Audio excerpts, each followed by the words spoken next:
Hey folks, David here at CrystaLac, and here I am hanging out at the store again today and trying to think of things that you may want to know that we may can share with you. So a lot of the times folks are asking me when doing wood finishing or flipping furniture or whatever using our products, when's the appropriate time to sand your product? Do you have to sand between coats and things like that? And we're going to cover that over the next few months and things. We're going to be talking about a lot of different things with sanding and things. But I really wanted to point out and emphasize on something that I was working on today and noticed. So we have this one demonstration board. It has our crab coat marine grade finish on it. And it had gone to a trade show with us, and we weren't very nice to it, and it received a little bit of damage. So I want to redo that. And a lot of you have furniture at home that's starting to look pretty tired and it's gotten a little beat up and things like that. Or maybe you just didn't use CrystaLac and it just didn't stand up to the rigors of life, everyday use. So I thought, it's not that hard to finish it. Everybody hates sanding, but I'm going to give you a couple of little tips here real quick. Not a professional video maker by any means, but maybe this will help you. Let's turn this around here we're working on. So this is a nice little board. I guess you could call it a cutting board or something like that. We use it as a demonstration board, and it's really hard to see. I know in the camera, there's little specks and scratches all in this. Let's see if I can get it up here where you can see it. Yeah, right here. You can kind of see what I'm talking about. All that needs to be fixed. Around this corner over here. Yeah, you can't really see it, but there's some in there. And I wanted to show you what it looks like to sand a top coat that is dry, what it looks like during the sanding process.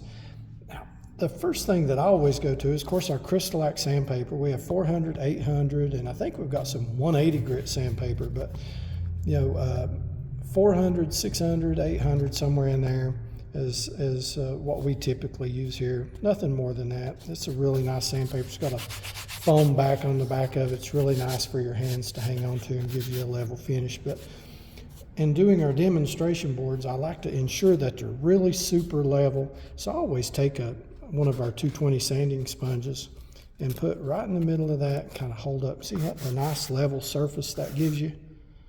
That's what you're looking for when you're doing this. So then it doesn't take a lot of pressure. You want to let the sandpaper do the work for you.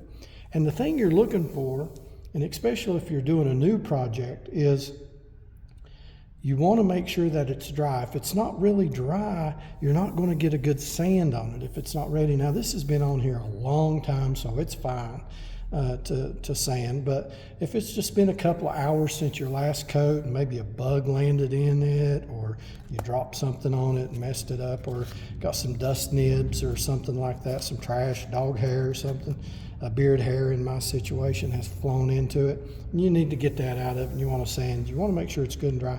But when you start sanding, I'm not applying a lot of pressure.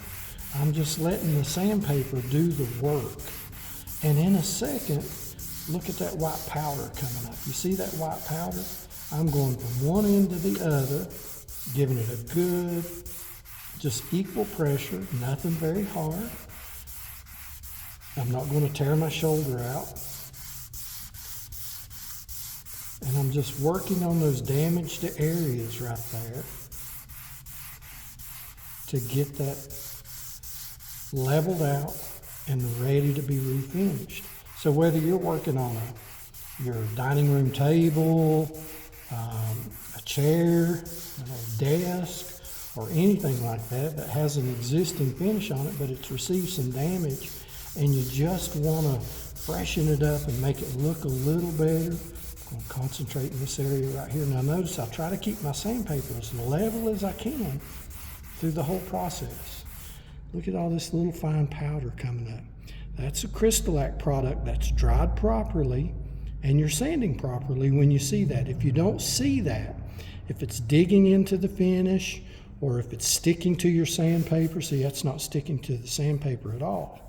But if it's sticking to the sandpaper, You want to give this, just stop what you're doing, give it some more time to dry back out. But we've still got a little bit of damage up here in this area. So it's not that hard, and I've got about half of that done already. It's going to need a little bit more because it took quite a blow. But I want to point out something. You see the powder there? I want to point out something else to you. See these little spots up here? These are low spots, and see how they're still shiny? I hope you can see that. See how the light reflects off of these little areas right here? Those are low spots in the finish where it took that blow, took those hits. But still shiny, that means you've not got down past the damage yet, so it's going to take a little more sanding.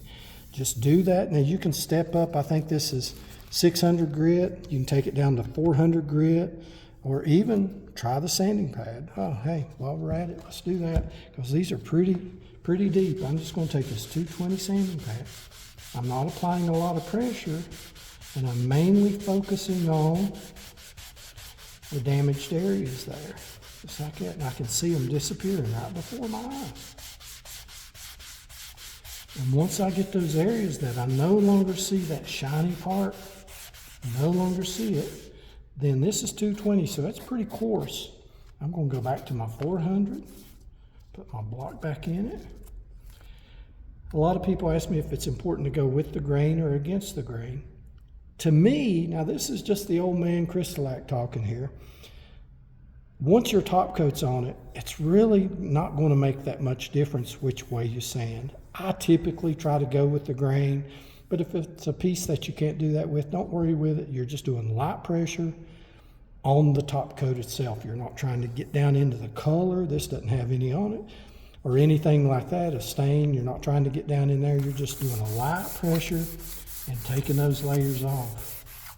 Now see, I don't see any more shiny parts in there, in that area.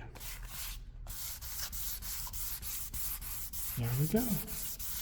So that's sanding 101. We've got a nice smooth finish right here on this part. We've still got top coat on top of this. We've still got crab coat on top of it. We didn't get into the wood, and if this had been stained, we didn't get into it. We still got crab coat there.